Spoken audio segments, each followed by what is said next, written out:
Para sa akin, isa talaga siyang maging super great teammate para sa akin sa Binyan ngayon. Kasi parang hindi lang siya teammate parang kuya na rin dating niya sa akin kasi pinomotivate niya ako, tinuturuan niya ako ano yung mga situation na na-experience na rin para maging magaling na player. Diba? Kasi JJ Helterbrand yun Dati, baka nag pa ako, chumuchupon pa ako, JJ Helterbrand na talaga yun. Swerte ko naman talaga na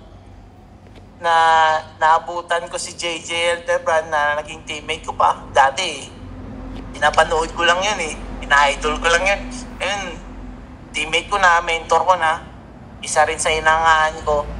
And yun, lahat ng mga experience niya, pinapakinggan ko lang, sinusunod ko lang yung mga advice niya.